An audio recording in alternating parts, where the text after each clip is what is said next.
पडळकरांचं भाषण, यवतचा हिंसाचार, ठिणगी नेमकी कुठे पडली?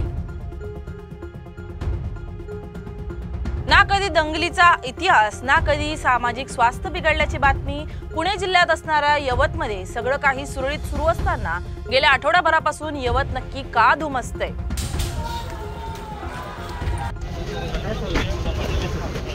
यवतमधील सामाजिक स्वास्थ्य बिघडवण्याचं काम नक्की कोण करते? काल झालेला हिंसाचार हा पूर्वनियोजित होता का? आक्षेपार्ह फेसबुक पोस्टवरून यवतमध्ये मोठा हिंसाचार उफाळून आला. या प्रकरणी पोलिसांनी दोघांना ताब्यात घेतलंय, पण यवत नक्की कोणी पेटवलं? पाहुयात यावरचा हा स्पेशल रिपोर्ट. समाज माध्यमातील आक्षेपार्ह मजकुरामुळे पुणे सोलापूर महामार्गावरील यवत गावात शुक्रवारी तणाव निर्माण होऊन दगडफेक करण्यात आली. याची माहिती मिळताच पुणे ग्रामीण पोलिसांनी घटनास्थळी धाव घेऊन परिस्थिती नियंत्रणात आणली. जमावाला नियंत्रित करण्यासाठी पोलिसांनी अश्रुधुराच्या नळकांड्या फोडल्या. यवतमधील तणावाच्या घटनेच्या पार्श्वभूमीवर जिल्हाधिकारी जितेंद्र डुड्डी यांनी प्रतिबंधात्मक आदेश जारी केलेत. 30 ते 35 वर्ष वयाचा तरुण हा मूळचा नांदेडचा आणि तो 10 ते 15 वर्ष यवतमध्ये राहिलेला होता. त्याच्या एका फेसबुक पोस्टवरनं हा सगळा हिंसाचार उफाळलेला आपल्याला पाहायला मिळाला. मात्र त्यांनी ही जी पोस्ट केली त्यापूर्वी यवतमध्ये छत्रपती शिवाजी महाराज यांच्या पुतळ्याची विटंबना झालेली होती आणि ती विटंबना केली होती एका 40 ते 45 वर्ष वय असणाऱ्या दारुड्याने.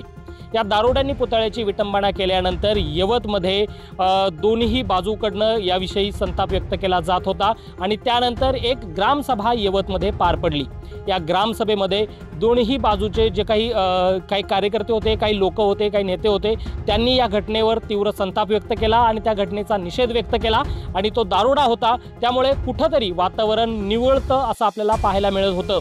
मात्र हे वातावरण निवळत असताना यामध्ये भारतीय जनता पक्षाचे आमदार गोपीचंद पडळकर आणि अजित पवारांच्या राष्ट्रवादीचे संग्राम जगताप यांनी एक हिंदू जनआक्रोश मोर्चाचं आयोजन केलं होतं आणि त्यामध्ये त्यांचे भाषणं झाले. आणि ते भाषणं झाल्यानंतर जो 35 वर्षाचा जो युवक होता, जो मूळचा नांदेडचा यवतमध्ये राहून गेलेला होता 10 ते 15 वर्ष, त्यांनी फेसबुक पोस्ट केल्या आणि त्या फेसबुक पोस्ट ह्या निश्चितच भावना दुखवणाऱ्या ठरल्या.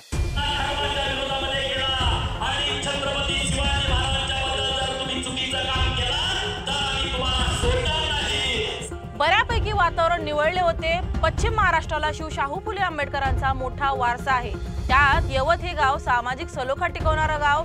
पण महाराजांच्या पुतळ्यांची अशा प्रकारे विटंबना झाल्यावर भावना उफाळून येणं स्वाभाविकच. पण सामाजिक सलोख्याचा जाज्वल्य इतिहास असणाऱ्या यवतमध्ये या प्रकारानंतर एक ग्रामसभा झाली आणि या ग्रामसभेत एका दारुड्याने हा संतापजनक प्रकार केल्याचं निष्पन्न झाल्यानंतर दोन्हीही बाजूकडून तीव्र संताप व्यक्त करत निषेध व्यक्त केला गेला. पण हे प्रकरण इथे थांबणारं नव्हतं. गावा पातळीवर सगळं वातावरण शांत झालं होतं. जनजीवन पूर्वपदावर येत होतं. अशातच भाजप आमदार गोपीचंद पडळकर, अजित पवारांच्या राष्ट्रवादीचे आमदार संग्राम जगताप यांच्या प्रमुख उपस्थितीत हिंदू जन आक्रोश मेळावा पार पडला. गावात तशी वरवर शांतता होती. निखारे विझले होते. या विझलेल्या निखाऱ्यांवर फुंकर घालायचं काम केलं ते पडळकर आणि जगताप यांच्या भाषणांनी. 31 जुलै संध्याकाळी सुमारे 10 वाजण्याच्या सुमारास ही सभा संपली.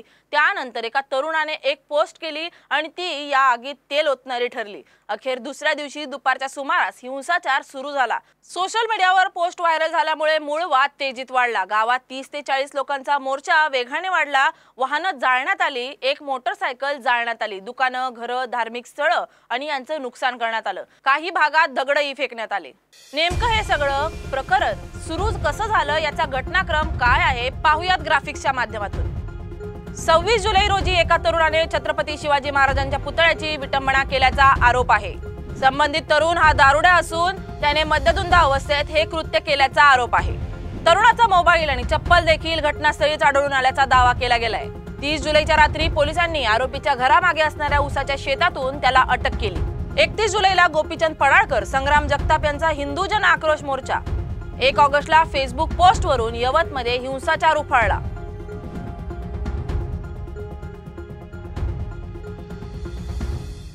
बघा, अत्यंत संतापजनक ही घटना आहे आणि हे मोठं षडयंत्र असणार आहे. 1-2 जिहादी हे कृत्य करण्याचं धाडस करू शकणार नाहीत. छत्रपती शिवाजी महाराज ही अखंड हिंदुस्थानाची अस्मिता आहे. छत्रपती शिवाजी महाराज आमचा श्वास आहे, आमचा प्राण आहे.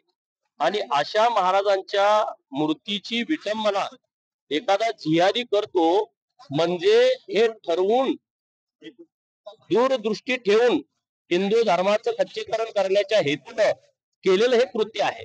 हा सगळा हिंसाचार सुरू असताना मुख्यमंत्री देवेंद्र फडणवीस, उपमुख्यमंत्री अजित पवार, दुसरे उपमुख्यमंत्री एकनाथ शिंदे हे सगळे पुण्यातच होते। केंद्रीय मंत्री नितीन गडकरी यांना लोकमान्य टिळक पुरस्काराने गौरवण्यात येणार होतं। त्या कार्यक्रमासाठी हे सगळे नेते पुण्यात असताना कार्यक्रम सुरू असतानाच देवेंद्र फडणवीस आणि अजित पवार यांना या हिंसाचाराची माहिती मिळाली। पोलिसांकडून गृहमंत्री असणाऱ्या फडणवीस यांनी संपूर्ण ब्रीफिंग घेतलं, तर पुण्याचे पालकमंत्री असणारे अजित पवार यांनी कार्यक्रम संपताच थेट यवत गाठलं।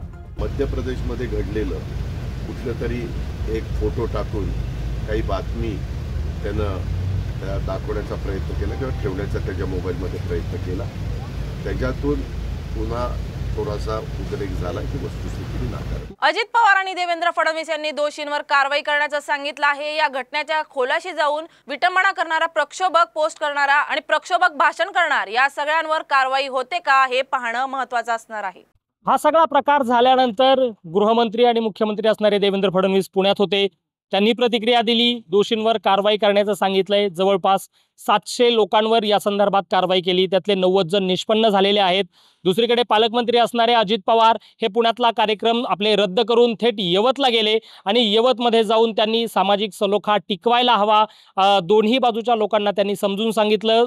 सामाजिक सलोखा टिकवण्यासाठी आपल्याला जे जे करता येईल ते करावं असं सांगितलं। मात्र हे दोन नेते ज्यांनी सामाजिक सलोखा टिकवण्याचं सांगितलं, वारंवार लोकांना आवाहन केलं, त्या दोनही नेत्यांचे लाडके आमदार म्हणावं लागेल आपल्याला, अर्थात गोपीचंद पडळकर आणि संग्राम जगताप, या दोघांचेही भाषण त्या ठिकाणी झालेले होते।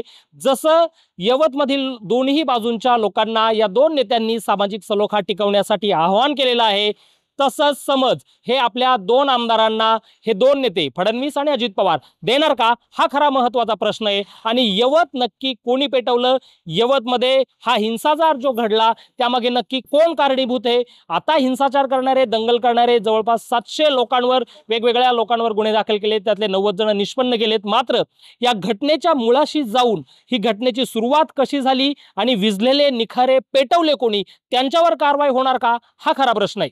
अभिजित दराडे, लोकशिवाय मराठी, पुणे।